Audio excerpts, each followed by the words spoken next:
जाहिर गवार कहीं की। यदि आप सभी को ये कहानी पसंद आए तो चैनल को सब्सक्राइब जरूर कीजिएगा। रोशनी, मेरा टिफिन कहाँ है? राजीव ने डाइनिंग टेबल पर बैठे हुए अपनी पत्नी रोशनी को आवाज लगाते हुए कहा। रोशनी ने कहा, अभी 5 मिनट, तुम्हारे 5 मिनट के चक्कर में हर दिन मुझे देर होती है। तुम तो हो ही जाहिर गवार, खुद तो पढ़ी लिखी हो नहीं, इसलिए समय की कीमत क्या जानोगी। अपना टिफिन लेते हुए राजीव ऑफिस के लिए चला जाता। ऐसा पहली बार नहीं हुआ था रोशनी के साथ। हर दिन राजीव किसी न किसी बात पर रोशनी से कहता था, तुम तो हो ही जाहिर और गवार। राजीव एक बड़ी कंपनी में अच्छी पोस्ट पर नौकरी करता था और रोशनी कम पढ़ी लिखी थी। राजीव के पिता और रोशनी के पिता दोस्त थे। राजीव के पिता ने रोशनी के साथ राजीव का रिश्ता पक्का कर दिया क्योंकि वह रोशनी का स्वभाव बहुत अच्छे से जानते थे। रोशनी पढ़ी लिखी जरूर कम है, लेकिन घर के हर एक काम में निपुण थी। हर किसी से अच्छे से बात करती थी। ऐसा नहीं था कि राजीव के पिता ने रिश्ता तय करने के पहले राजीव से पूछा नहीं था। उन्होंने राजीव से पूछा था। राजीव ने भी इस रिश्ते के लिए हाँ कह दिया था और दोनों की रजामंदी से ही यह शादी हुई थी। जिस वक्त राजीव की रोशनी से शादी हुई थी उस वक्त राजीव अपने पिता के साथ गांव में ही रहता था। पर शादी के 3 दिन बाद राजीव को एक नौकरी का रेतर आता जो उसने 3 वर्ष पहले भरा हुआ था। 3 वर्ष बाद नौकरी का रेतर आने पर राजीव बहुत खुश होता है, लेकिन उसकी खुशी ज़्यादा देर तक नहीं टिकी क्योंकि उसने अपने पिताजी को बताया तो उसके पिताजी ने मना कर दिया। कहा, हमारा खुद गांव में इतना बड़ा कारोबार है तो तुम शहर जाकर नौकरी करने की क्या ज़रूरत है, और वैसे भी अब तुम्हारी शादी हो चुकी है, तुम यहाँ पर ही रहो। पर राजीव कहता, नहीं पिताजी, मुझे तो नौकरी पर जाना है। तो राजीव के पिताजी ने कहा, ठीक है, जब तुम्हारी यही जिद है तो जाओ, लेकिन बहू को भी अपने साथ लेकर जाओ। तब राजीव ने कहा, पिताजी अभी तो मुझे ट्रेनिंग के लिए बुलाया है।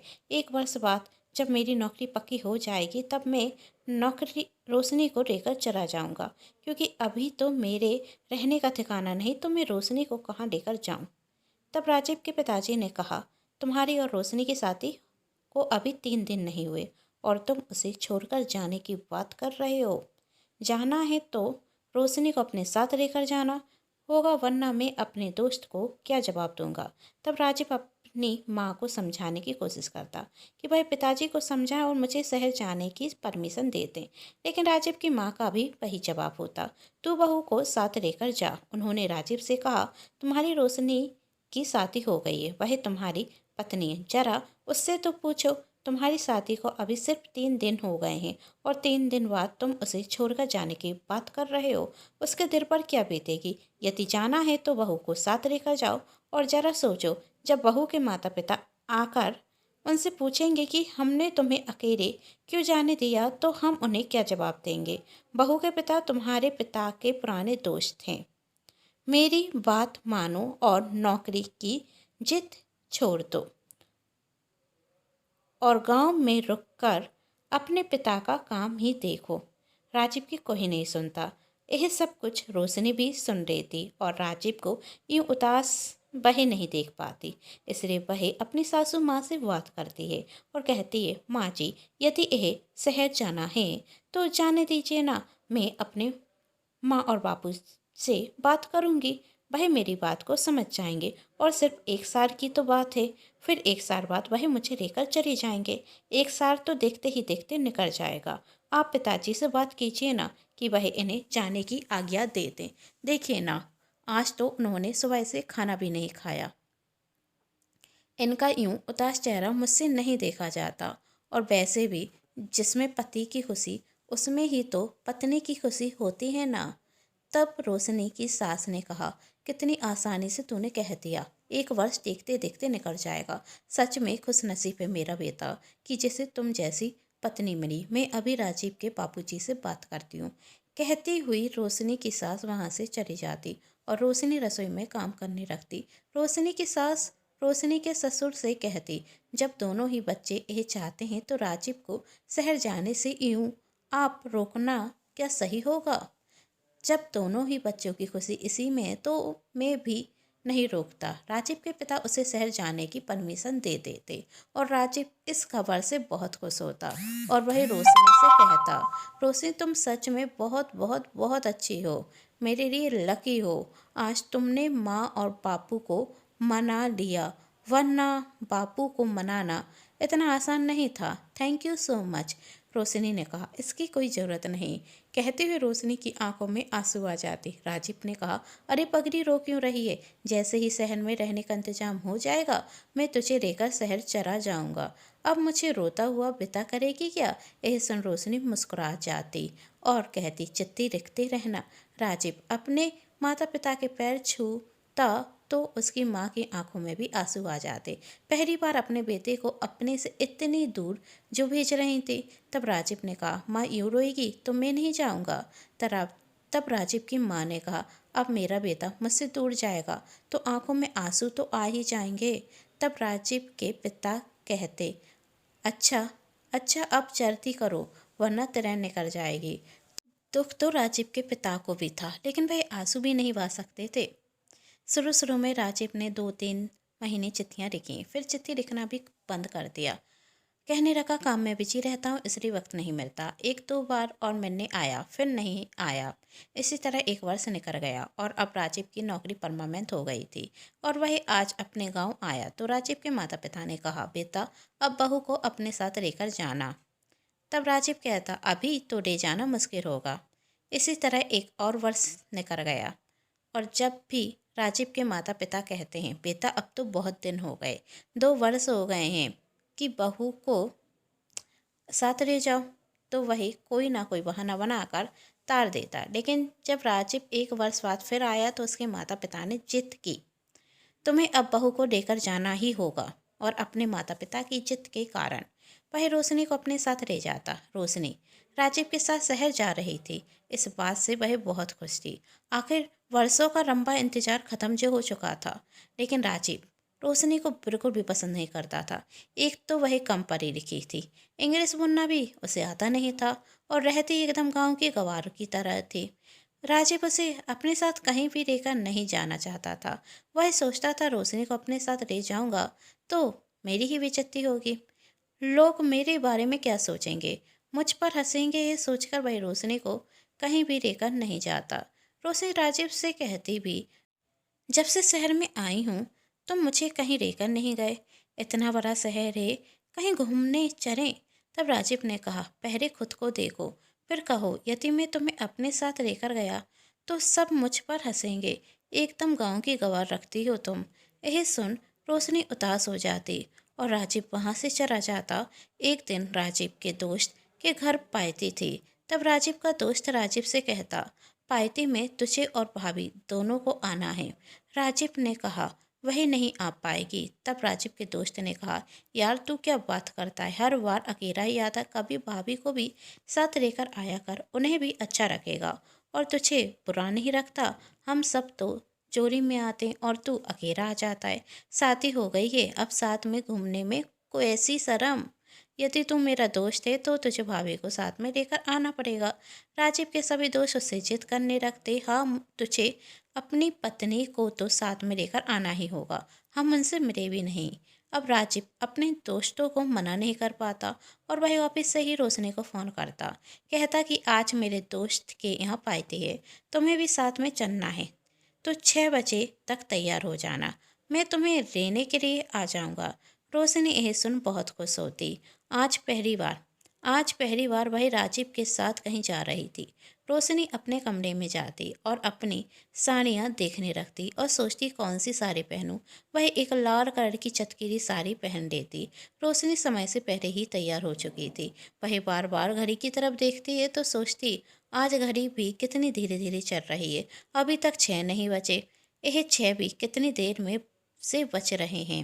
रोशनी के मन में ख्याल आ रहा था, तभी फ़ोन की घंटी बजती और राजीव कहता, मुझे ऑफिस में एक ज़रूरी काम आ गया है, इसलिए मैं तुम्हें पिकअप करने नहीं आ पाऊँगा। गाड़ी भेज रहा हूँ, तुम उसमें बैठकर आ जाना, मैं ऑफिस से ही पार्टी में आ जाऊँगा। रोशनी ने कहा, ठीक है। 6 बजे कार आ जाती। रोशनी कार में बैठ जाती और वहाँ से सीधे राजीव के दोस्त के यहाँ जाती, जहाँ पार्टी चल रही थी। पार्टी में बहुत से मेहमान आए हुए थे, जो रोशनी को देखते ही हंसने लगते और कहते हैं, इस गांव की गवार को किसने बुलाया है, इसे तो कपड़े पहनने का सेंस भी नहीं। देखो तो कितनी चमक वाली साड़ी और कितनी सारी ज्वेलरी पहने हुए है। एकदम अनपढ़ गंवार रख रही है। ऐसे लोग भी कौन पायती में बुलाता है। सभी को अपनी तरफ हंसता हुआ देख रोशनी को बहुत बुरा लगता और उसकी आंखों में आंसू भी आ जाते। उसी पायती में स्वीति नाम की लड़की थी जो रोशनी पर बहुत हंस रही थी। तभी अंजलि नाम की लड़की कहती, अब बस भी करो स्वीति, किसी का इतना मजाक भी नहीं बनाना चाहिए। तब स्वीति ने कहा, इंसान को यह बात खुद सोचनी चाहिए, जब कपड़े पहनना नहीं आता है तो पायती में भी नहीं आना चाहिए। तब अंजलि स्वीति पर गुस्सा हो जाती और उसे शांत रहने के लिए कहती और वही रोशनी के पास जाकर कहती, तुम बहुत अच्छी रख रही हो, इन सब की बातों पर ध्यान मत दो। पैसे किसके साथ आई हो, तुम्हारे पति का नाम क्या है? रोशनी ने कहा, राजीव जी। तभी राजीव वहां आता और स्वीति राजीव से कहती, क्या राजीव, इतने हैंडसम रखते हो और इस गंवार लड़की से शादी कर ली? तुम इतने हैंडसम रखते हो, कोई भी लड़की तुमसे शादी कर लेती, लेकिन तुम्हें मेरी यही अनपढ़ और गंवार जिसे कपड़े पहनने का तरीका तक नहीं आता है और ना ही इंग्लिश में बात करना। स्वीति के इतना कहते ही साथ पार्टी में आए हुए सभी मेहमान जोर जोर से हंसने लगते। तब अंजलि स्वीति से कहती, बस कर स्वीति, किसी का इतना मजाक बनाना भी अच्छा नहीं होता। और तू क्या कपड़े पहनने का तरीका कह रही है? तू कौन से अच्छे कपड़े पहने हुए है? तब स्वीति ने अंजलि से गुस्से में कहा, तुम इस गवार के लिए मुझसे इस तरीके से बात कर रही हो? भूल गई हम पुराने दोस्त हैं। तब अंजलि ने कहा, उसी का रियाज कर रही हूँ, वरना तुम जैसों से तो मैं बात तक ना करूँ, समझ गई? और राजीव, तुम इन सब की बातों पर ध्यान मत दो, अंजलि ने राजीव को समझाते हुए कहा। लेकिन राजीव का गुस्सा बहुत बढ़ चुका था और वह गुस्से में रोशनी से कहता, और बेइज्जती करानी बाकी है तो यहाँ पर खड़ी हुई हो, चलो अब मेरे साथ घर। वहाँ से राजीव और रोशनी घर आ जाते और घर आकर राजीव रोशनी से कहता, क्या गवारों की तरह तैयार होकर गई थी? तुम में बिल्कुल भी अकल नहीं। मेरी गलती थी कि मैंने तुमसे कहा कि मेरे साथ पार्टी में चलो। तुम हो ही नहीं इस लायक कि तुम्हें कहीं लेकर जाया जा सके। तुम्हारी वजह से आज मेरी कितनी बेइज्जती हुई। इतनी बेइज्जती तो मेरी कभी जिंदगी में नहीं हुई होगी। गुस्से में राजीव रोशनी से कहता जा रहा था और रोशनी की आंखों में आंसू बहने लगते। तभी फोन की घंटी और रोशनी हती से वर्तमान में आती। फोन रोशनी के गांव से था। वह फोन पर बातें करने लगती और आज राजीव के दोस्त राजीव से कहती, क्या राजीव, तूने तो कब से पायती भी नहीं दी। हम सबके यहाँ तो पायती में आता है, लेकिन खुद कंजूसी करता है। अब तो हमें तेरे घर पर पायती चाहिए। तब राजीव ने कहा, ऐसी कोई बात नहीं है, तुम सब बोलो तुम्हें कहाँ पायती चाहिए। एक अच्छे से होटल में मैं तुम सबको पायती देता हूँ। तब राजीव का दोस्त निखिल कहता, नहीं नहीं, पायती तो घर पर ही चाहिए। अरे भाभी जी के हाथ का खाना खाया है हमने, बहुत स्वादिष्ट बनाते हैं, और जब घर पर पायती होगी तो भाभी जी अपने हाथों से ही नाश्ता बनाएंगी। हम भी भाभी जी के हाथ का नाश्ता करना चाहते हैं। तब राजीव कहता, घर पर पायती तो संभव नहीं।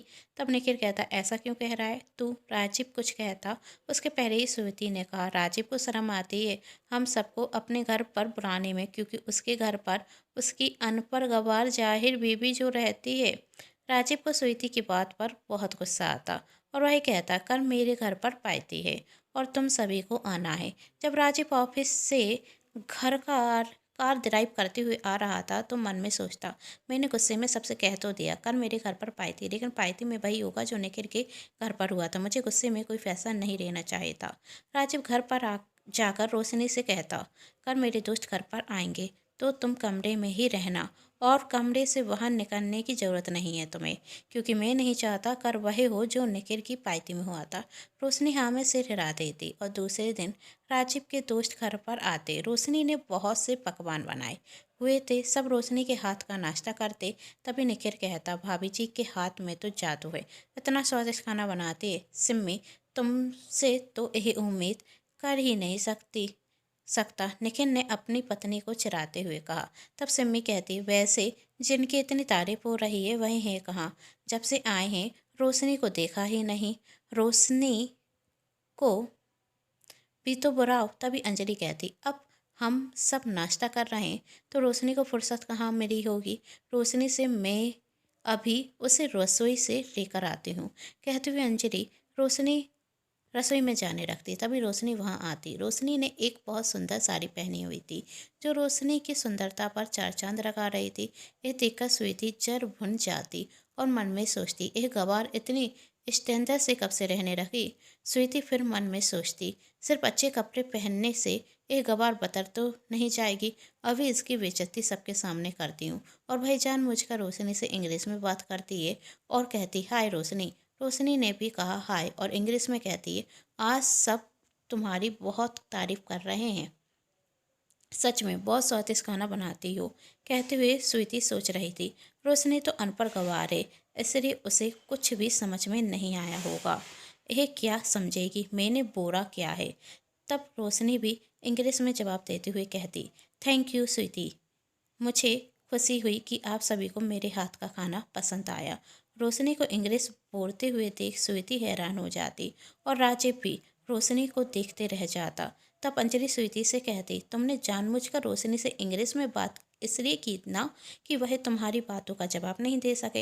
लेकिन अब तुम ही बताओ कि रोशनी इंग्लिश कैसे बोलती है। क्या वह पास हो गई? अब स्वीटी के पास कहने के लिए क्या था?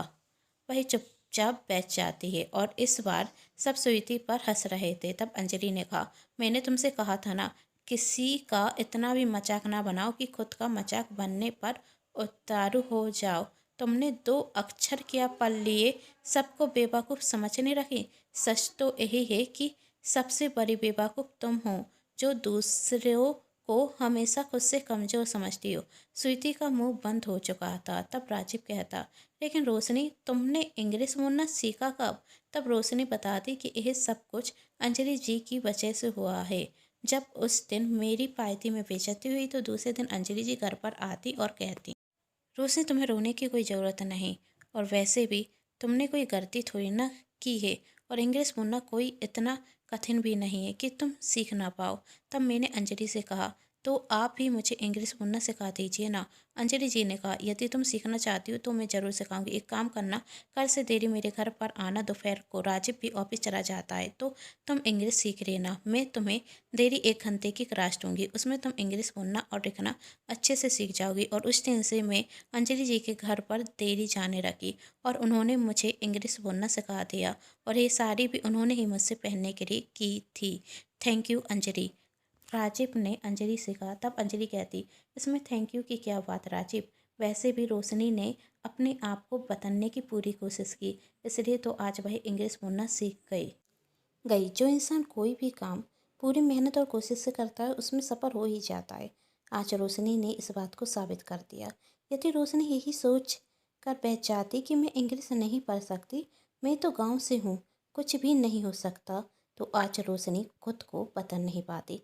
लेकिन रोशनी ने खुद को बदल कर ये साबित कर दिया कि इंसान चाहे तो कुछ भी कर सकता है। लेकिन राजीव, तुम्हें ये सब करना था।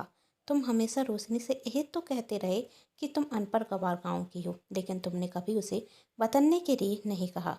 तुम भी तो गाँव से ही आए थे, और वही भी सिर्फ और सिर्फ रोशनी की वजह से। तुम यह भूल गए कि तुम जो आज नौकरी कर रहे हो वही सिर्फ और सिर्फ रोशनी की वजह से।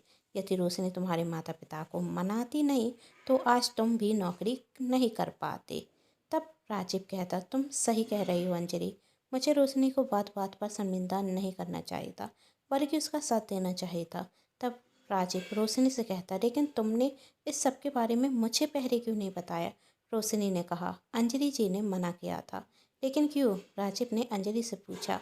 अंजलि कहती, क्योंकि मैं चाहती थी कि तुम्हें सरप्राइज मिले। तब राजीव रोशनी से कहता, अब मैं तुम्हारा साथ हमेशा दूंगा, और मैं यही इसलिए नहीं कह रहा हूँ कि आज तुम इंग्लिश बोलना सीख गई, बल्कि इसलिए कह रहा हूँ कि मुझे समझ में आ गया है कि मुझे तुम्हें शर्मिंदा नहीं करना चाहिए था, बल्कि तुम्हारा साथ देना चाहिए था। यह सुन रोशनी भी खुश हो जाती और वहाँ पर बैठे हुए सभी लोग रोशनी के लिए तालियां बजाते। पार्टी खत्म होने के बाद सब वहाँ से चले जाते। तब रोशनी राजीव से कहती, एक बात कहूँ, गुस्सा तो नहीं होंगे? राजीव ने कहा, कहो। रोशनी कहती, क्या हम गांव चलें? माँ बापू हमारा इंतजार करते होंगे। तब राजीव ने कहा, तुम्हें सबकी कितनी चिंता रहती है, मैं जल्दी ऑफिस से छुट्टी ले लूँगा और फिर हम गांव चलेंगे। रोशनी गांव जाती तो साड़ी और सिर पर घूंघट ले लेती। तब राजीव कहता, अब ये सब क्यों कर रही हो? तब रोशनी ने कहा, गांव में सब बहुएं ऐसे ही रहती हैं और यदि मैं सूट पहनूंगी तो लोग कहेंगे कि शहर का पानी चढ़ गया। और वैसे भी यदि इससे ही सास ससुर की इज्जत होती है तो मुझे यह करने में कोई बुराई नहीं, क्योंकि मेरे सास ससुर ने मेरा साथ हमेशा दिया है। आज राजीव रोशनी को गांव की गवाह नहीं, सबसे ज़्यादा होशियार समझ रहा था, क्योंकि रोशनी गांव में रहे या शहर में, वह हमेशा हर किसी की खुशी के बारे में सोचती है। रोशनी को अब इंग्लिश बोलना आता था, लेकिन वह कभी भी किसी का मजाक नहीं बनाती। जैसा देश वैसा भेष करना रोशनी बहुत अच्छे से जानती थी। आज राजीव भी इस बात को समझ चुका था और रोशनी और राजीव आज बहुत खुशी से एक साथ रहते हैं। यदि कहानी पसंद आई तो चैनल को सब्सक्राइब जरूर कीजिएगा, क्योंकि इस चैनल पर मिलते रहेंगे आप सभी को हर दिन नई नई कहानियाँ देखने के लिए। तो मिलते हैं अगली कहानी के साथ। कहानी पसंद आने पर चैनल को सब्सक्राइब, वीडियो को लाइक एंड शेयर जरूर कीजिएगा। Thanks for watching.